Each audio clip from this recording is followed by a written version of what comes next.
Hello, my friends. Happy Tuesday. I hope you guys are having a fantastic week so far.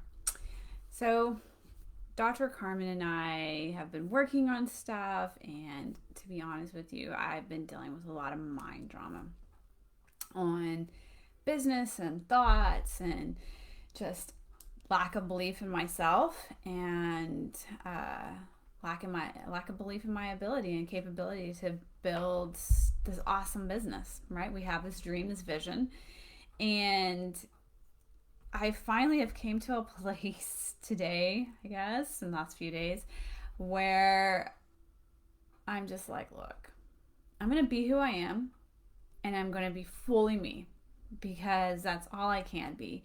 And what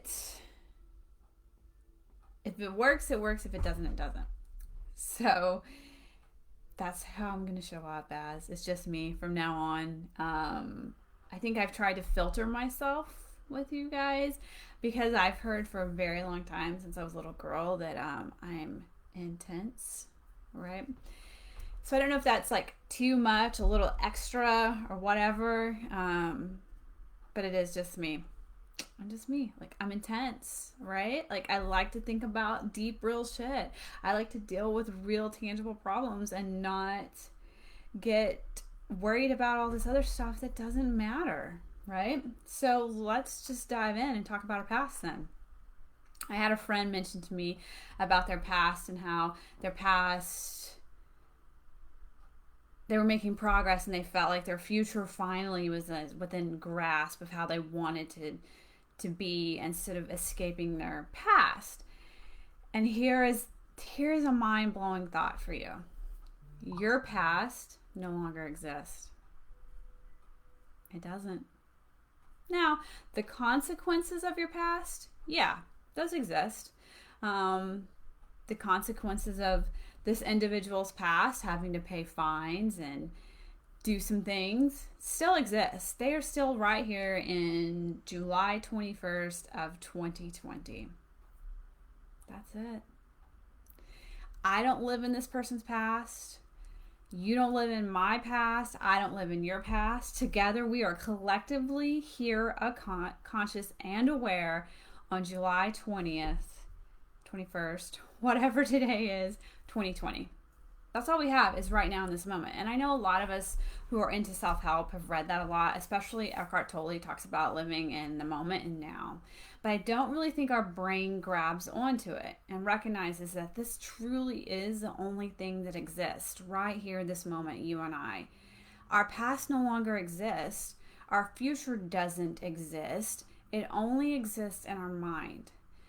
So if you're living in your past, carrying it around with you decade after year after day, you're living in something that's only in your mind, right? So like if you and I were to engage right now in a conversation, which we are, I have no awareness of what happened to you 3 years ago, 5 years ago, 15 years ago, 20 years ago, what went on in your childhood. Those things don't exist to me because I'm not in your brain. I'm only here in the moment with you right now. So that's what exists, is right now. So when we hold on to our past and we keep reliving it, we keep punishing ourselves because of our past, or we keep holding grudges or resentment or bitterness towards people, individual situations, circumstances in our past, all we're doing is living in this place that doesn't exist anymore in our head. And how does that serve us, right?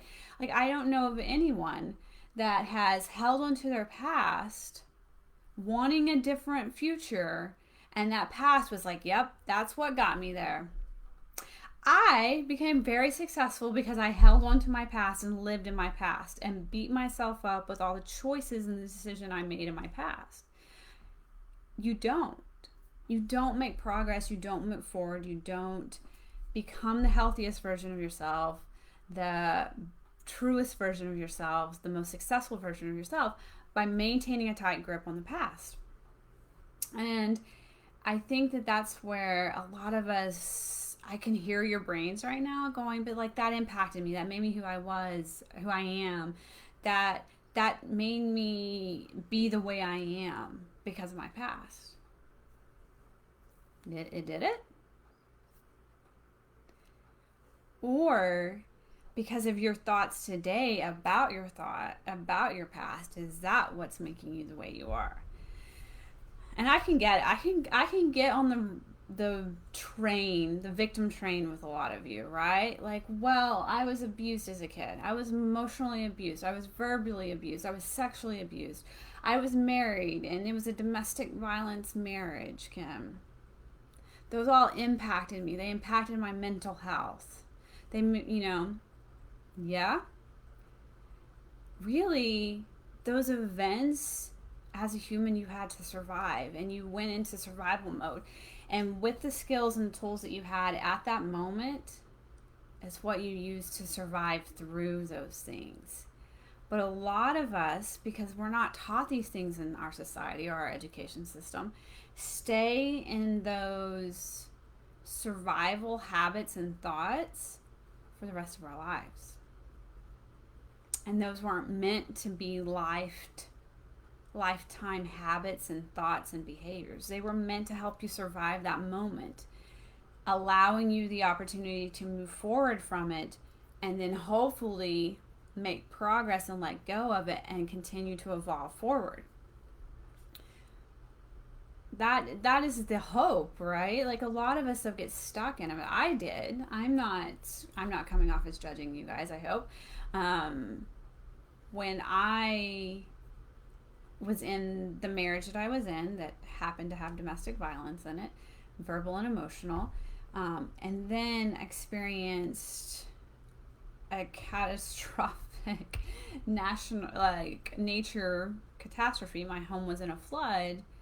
I developed certain coping mechanisms, right? The coping mechanisms that I had previous to that no longer worked for that amount of stress or situation. So I developed new ones. And I held on to those for 5 years.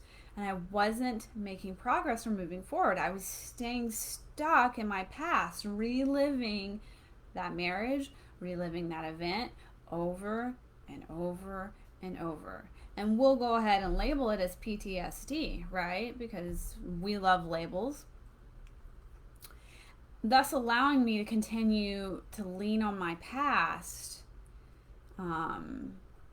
to exist, to just stay in these thought patterns and behavior patterns and coping patterns, right? And my brain got used to those. Okay, this is how we live. This is comfortable. We're really miserable. We hate life, but this is normal for us. And so I had to make conscious choices to not allow my past to define me. All because these things existed does not dictate my future. And that was a mantra I had. The past does not dictate my future. I choose my future. The past is in the past. Because like I said at the beginning of the video, it no longer exists. It doesn't. You only know about my past based on the videos or the conversation I just had with you just then. My past didn't exist until I just told you about it, right? In your brain. You have no idea. It's not something that's even on your radar, so it doesn't exist. And it doesn't exist to me because I'm not living in 2013. I'm living in 2020, July 2020, right? So those things don't exist anymore. So it serves me, it serves all of you to let those go, to no longer allow your past to define you, right?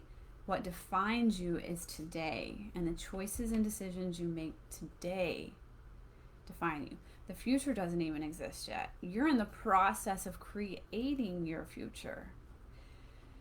So that's my thoughts on the past. They don't serve us. It doesn't exist, right? We are here and now in this moment, breathing and living. We are not living in the past. The past is only living in our heads and our thoughts. So then we get to make a choice whether we want to bring it along with us or not. Do we want to let go of those thoughts? Do we want to let go of holding on to those? or do we choose to bring them with us each day? That's a choice that we get to make consciously or unconsciously. So I hope that's helpful for you guys as you guys are making decisions and choices based on your health. And health for Carmen, Dr. Carmen and I, is holistic, mental, physical, and spiritual health. It's all vital components to make a healthy being, right? So that's why I talk about the mental health and spiritual health part of it, is because we believe it's a large component to full physical health. So as you're journeying on this health journey, remember your mental health and your spiritual health is a huge component of that physical health that you're seeking as well. And starting to dive in and explore these things, such as holding your past over yourself, using it to punish you, using it to make excuses for yourself to not move forward, that is not kind to you. It doesn't serve you. It doesn't bring health to you. So just exploring that concept of letting it go. Oh, thank you, April. Oh, you're so sweet. You always make me feel so good. So letting it go, letting the past go, because it doesn't exist, my friends, and it doesn't serve you. And I want all of you to be the highest version of you, as we all try to be, Humanity Collective. And to do that, we have to recognize now. Now is where I'm alive in this moment. How do I make choices in the now, right now, to be the highest, best version, healthiest of me? Because this back here no longer exists. And I'm creating moving forward. So I hope you all have a wonderful day, my friends. I love all of you, and we will talk another day.